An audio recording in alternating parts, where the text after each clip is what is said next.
Welcome. 4.5 years ago, when I started recording, the very first song that I did was Kris Kristofferson's Help Me Make It Through the Night. But I only did it in audio because that's all I was doing in those days. More recently, since I've been doing video recordings, I thought the other day, I really ought to do that one for video. So that's what I'm doing here today.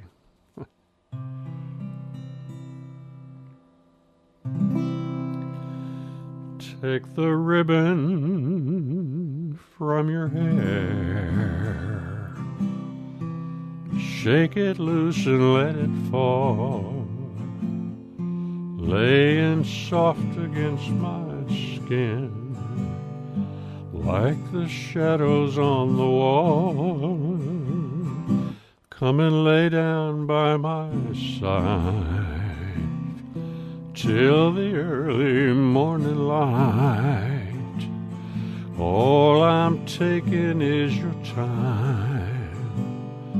Help me make it through the night. I don't care what's right or wrong. I don't try to understand. Let the devil take tomorrow, 'cause tonight I need a friend. Yesterday is dead and gone, and tomorrow's out of sight. Oh, it's sad to be alone. Help me make it through the night. I don't care what's right or wrong. I don't try to understand. Let that old devil take tomorrow, 'cause tonight I need a friend. Yesterday is dead and gone, and tomorrow's out of sight. Oh, it's sad to be alone. Help me make it through the night. I don't want to be alone.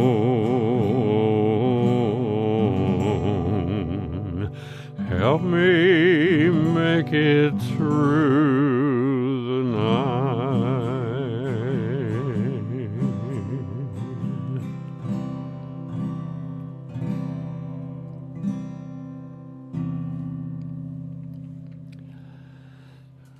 Kris Kristofferson recorded that song in 1970, shortly after he wrote it, and no sooner was his version out than the performers began to line up at the recording studio door like they were giving away money in there, because in fact they were giving away money in there.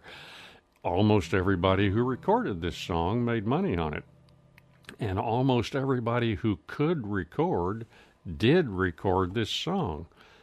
Following Kristofferson, Elvis Presley, of course, recorded it. Jerry Lee Lewis put out a very restrained, very interesting version, a really good version. Sammy Smith recorded it. Gladys Knight and the Pips, Johnny and June Cash did a duet version. Lynn Anderson, Joan Baez, Peggy Lee, Willie Nelson, every country, rock, pop, and folk singer out there recorded this song. Now then, who do you think had the biggest seller? Everybody recorded it in the 70s. Who do you think had the biggest seller? I was shocked to find out.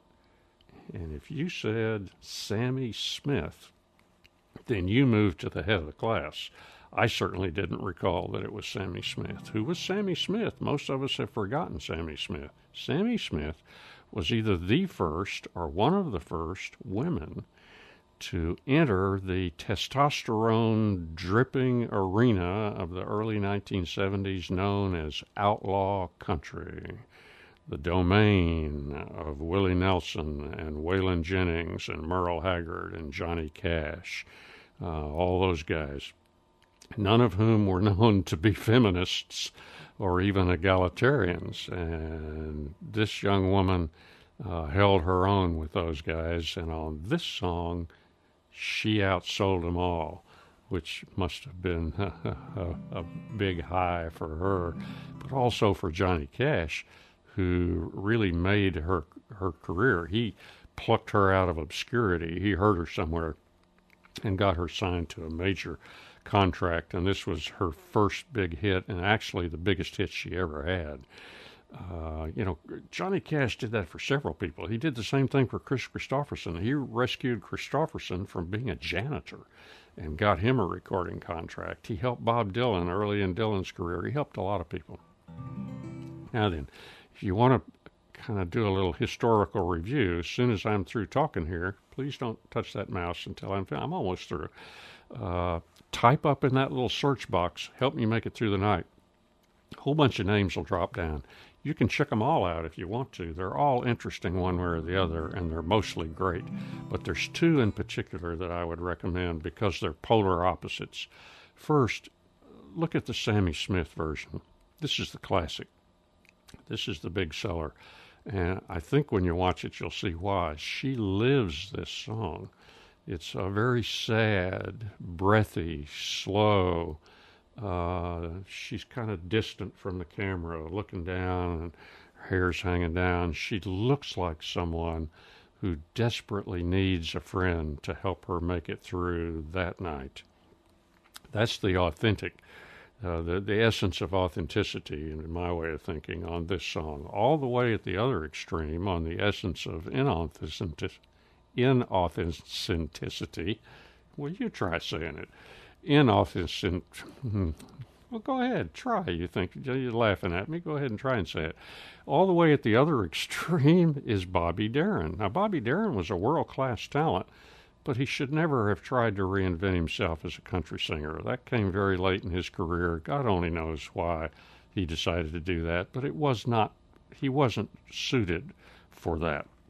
So there's a video up there of Bobby Darin trying to be a country singer, doing this song in a tuxedo and a black tie, snapping his fingers like he's doing Mac the Knife. It just doesn't work. So, two very, very interesting different ways to hear and portray this song. So long.